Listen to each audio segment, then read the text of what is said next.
Tommy Allen will get us underway. Ireland arriving at home here with a bloodthirst. Italy holding on to the hope of a sporting miracle. Stockdale again having another go. Parise straight over the top of it, but he was quickly cleared out of the way. Murray pops it up. Porter with the good body position. Henderson this time right in the thick of things. On the line. Well, it's under siege, and eventually they found a way through, and it's Robbie Henshaw who's done it, the first try, and it's taken less than 11 minutes. Up the nice little space in between the two defenders. It's good pressure from Ireland, being composed, just keeping the pressure on, and here we can see Conor Murray, all the players looking. So the formalities of the additional two. Today ahead of Keane Haley.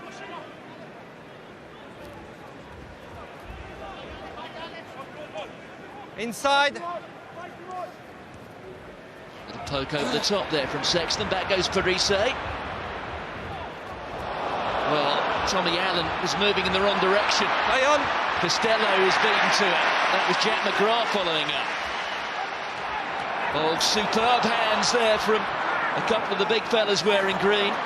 Here's Rob Kearney. Jack McGrath reaching that loose ball. Ian Henderson's hands. Great work from the tight five. Now Porter carries. Loads and loads of good work from the big men. Levy. There's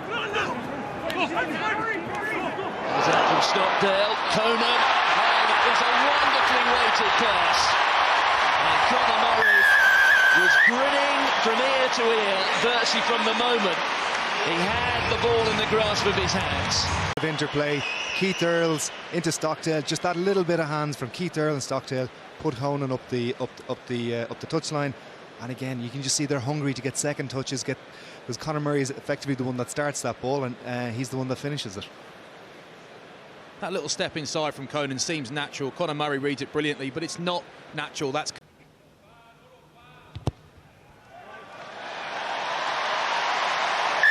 well, it was gun barrel straight. Shoot in from there. Good lads have won the battle.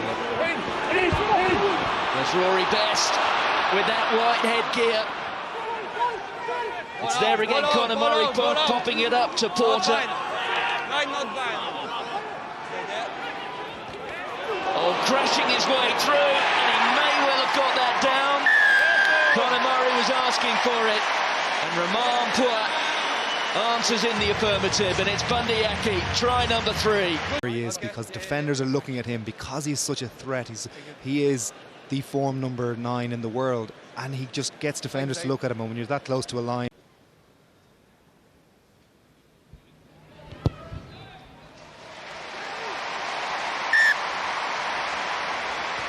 Try to get a bit of pace onto the ball. Stay where you are.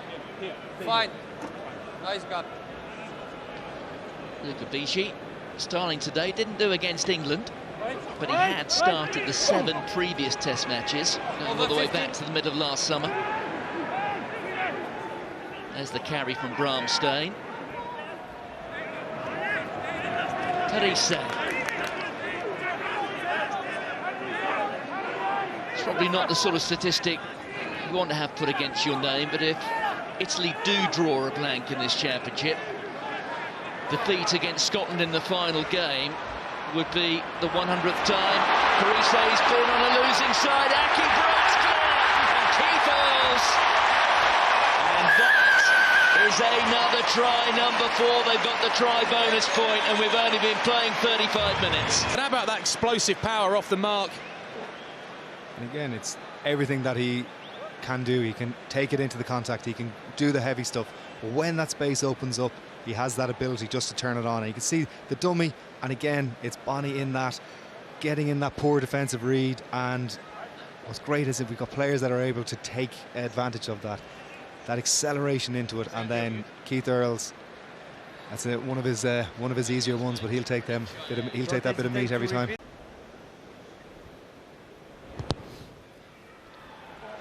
Well, the symmetry continues.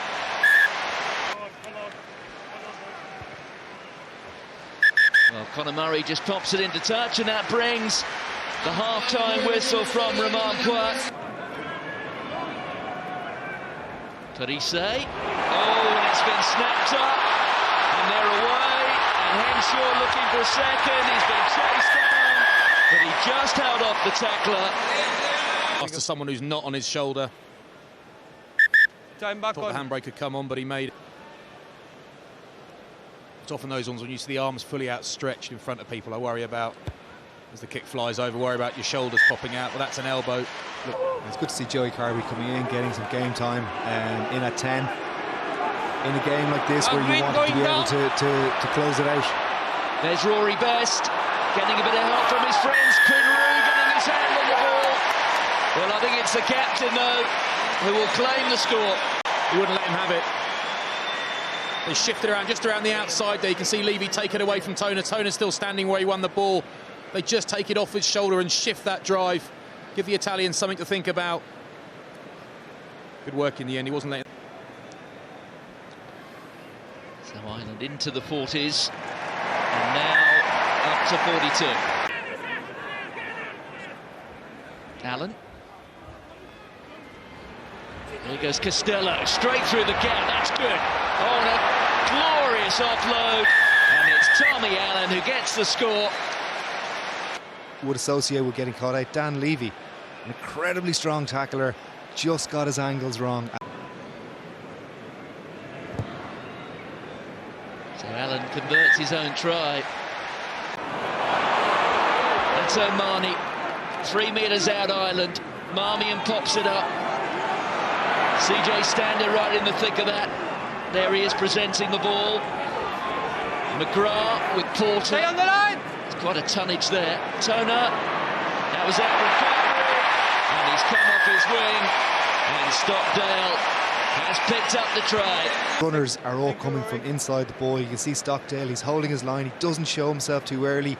And just those little things. And then when you've got players of the quality of Carberry, of Sexton, of Aki, of Murray, Marmion, all these players now, they're able to put these strike runners. Yes, Bundyaki was the pickpocket there. The cross kick from Joey Carberry. Back goes Minozzi. The ball sits up rather kindly for him. Oh, that was a wonderful step. Getting round of all men, Jordan Lama. And here's Parise. Throwing the rather loose inside ball, but the referee seems to be happy with it. And it's grounded by Gorey. I do suspect. Good feet like that, he should be aware that he will be wanting his defender to do what he just did. You want to use your angles, the touch lines. When the ball left Sergio Parise's hands, that was travelling backwards. It moved forward because of his own forward momentum. It wasn't a forward pass. But those feet from Minozzi, Jordan Lama flew up on him there. But he's been good, and he could potentially be very valuable over the next couple of weeks. The interception by Stockdale. The penalty was taken quickly by Parise, but look at the pass from the ring. Well, in the end, an outstanding individual effort from the Ulsterman. Well, again, Italy pushing the envelope in attack. They've got to try something. I really thought Stockdale's handbrake had come on then. Wondered if he had the extra gear. I always back them when they take that. Obviously, when they score it, when they don't, you criticise them.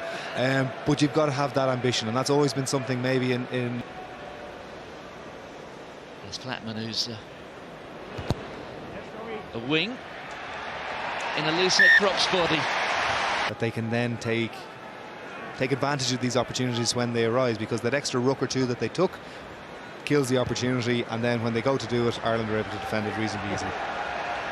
Exactly, it sounds simple, doesn't it? Just whip the ball to the left. You've got Minozzi on the wing, calling for the ball. He's found a mismatch. But if you just ship that ball through the hands, it's so easy to defend. He'll have men on him, he'll have no space. So you've got to hold defenders, you've got to be more intricate, more sophisticated. That's where I guess Mike Catt comes in as attack coach for Italy eventually. Catch there from Dean Budd. Giraldini's got it. Leonardo Giraldini playing his rugby down at Toulouse at the moment. The only Toulouse player who's involved in the Six Nations this weekend. When was the last time France had a 23 without a man from the Rouge et Noir in it? Hayward shovels it on. Minozzi deserves a try, and he gets one. Work before he received that pass. That's a great pass across the top. Really nicely taken as well. We come back to the knock-on. But the ball has gone forward, and that brings the final whistle from Romain Poix.